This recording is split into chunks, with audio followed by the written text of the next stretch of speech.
नोटाबंदीची घोषणा सरकारच्या आणि देवस्थानांच्या चांगलीच पथ्यावरती पडल्याचं दिसतंय, कारण 50 दिवसात सरकारच्या प्रत्यक्ष कर वसुलीत 14.4% वाढ झाली आहे। केंद्रीय अर्थमंत्री अरुण जेटलींनी ही माहिती दिली आहे। तर दुसरीकडे साईंच्या चरणी गेल्या 50 दिवसांमध्ये तब्बल 35 कोटी रुपयांचं दान आलंय। या जुन्या आणि नव्या नोटांचा किती समावेश आहे याचा तपशील अजून हाती यायचा आहे।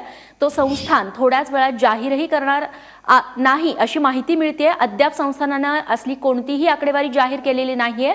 मात्र हा सगळा पैसा विकास कामांसाठी वापरला जाईल असं सरकारनं जाहीर केलंय। जुन्या नोटांच्या स्वरूपात कर भरण्यास सरकारनं मुभा दिलेली होती, त्यामुळे वीज बिलं, प्रॉपर्टी टॅक्स आणि इतर कर भरण्यासाठी लोकांनी जुन्या नोटा घेऊन गर्दी केली होती। नितीन ओझा आमचे प्रतिनिधी आपल्या सोबत आहेत। नितीन, साईंचरणी देखील कोटींचं दान मिळालेलं आहे असं कळतंय गेल्या 50 दिवसांमध्ये, काय तपशील? रेश्मा, गेल्या 50 दिवसात नोटबंदीचा निर्णय जाहीर झाल्यानंतर सुरुवातीच्या काळात शिर्डीमधली गर्दी थोडीच कमी झाली होती। मात्र 8 दिवसानंतर नोटबंदीच्या निर्णयाच्या 8 दिवसानंतर मात्र पुन्हा एकदा शिर्डीत साई भक्तांची गर्दी वाढू लागली।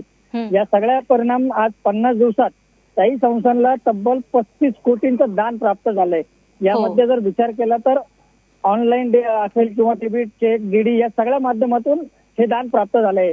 आणि रेश्मा, विशेष म्हणजे या सर्व दानामध्ये जर विचार केला तर जे 1000 आणि 500च्या नोटा बंद करण्यात आल्या होत्या त्यांचं सुद्धा दान मोठ्या प्रमाणात आहे। यामध्ये जर पाहिलं तर 1000 रुपयांच्या तब्बल 20,759 म्हणजे 2 कोटी रुपयांचं दान हे जुन्या 1000 रुपयांचं आहे। तर जुन्या 500 रुपयांमध्ये 2,46,00,000 म्हणजे जवळपास 4,53,00,000 दान हे जुन्या 500 आणि 1000च्या नोटात आहे। मात्र तसा जर विचार केला तर मोठ्या प्रमाणात नक्कीच नितीन, तेव्हा 35 कोटींचं दान मिळालेलं आहे साई चरणी।